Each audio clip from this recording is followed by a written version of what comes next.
So I make these bog knocks all the time. You always see me doing it. I got 3 different designs here.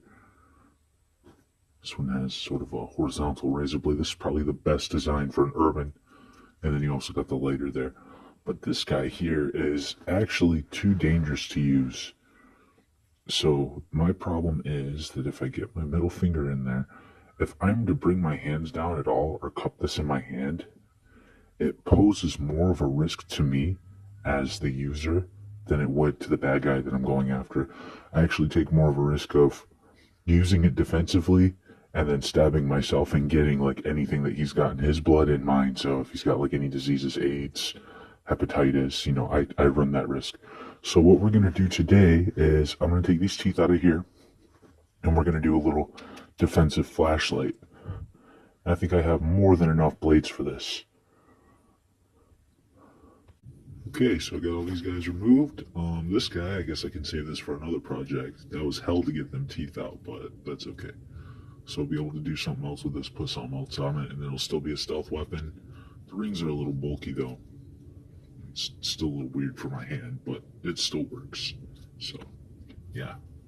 Now we're gonna attach this guy. Oh, I got 4 of these, so I'm gonna have to find 4 sweet spots and go for it. Okay, so to get this guy working, I had to try the battery hack, which super sucked. I put in 2 batteries, and then it's got like the triple wheel, because it's AAA. And I put in the aluminum foil, and I basically made a fire starter, and it almost blew up. But I got another coil in there, and it lights up now, so that's great. I'm just going to do hot glue on 4 areas, and it should be good to go. So we got all 4 of these guys glued down.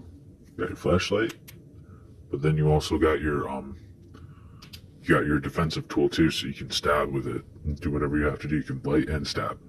So it's got a double feature. I tried to line up these blades so they're all going in the same direction if you have to stab and core. Like stab and rotate, take chunks out. But yeah, this is a great defensive tool. I'm going to go over this with a little bit of electrical tape, even though I got them glued down pretty good.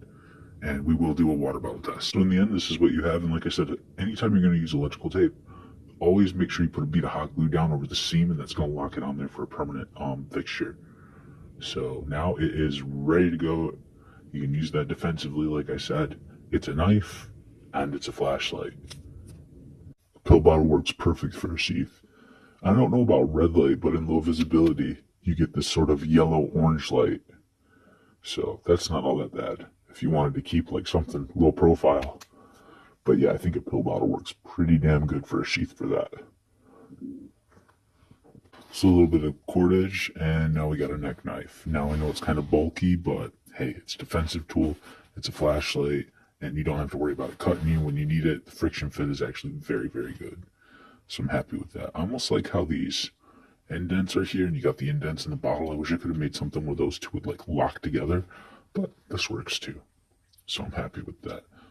And you can still use it as a light in low light conditions. Took our file, drove those holes in, and then very carefully lined one up with the other. So that was about the most impatient part of the whole process, was getting that lined up. You can use a sewing needle if you want, or a awl or something. That worked for me though, just lining it up and twisting the cordage as I pushed it forward. And our little Mad Max get up here, a little tactical flashlight goes well with our bog knock.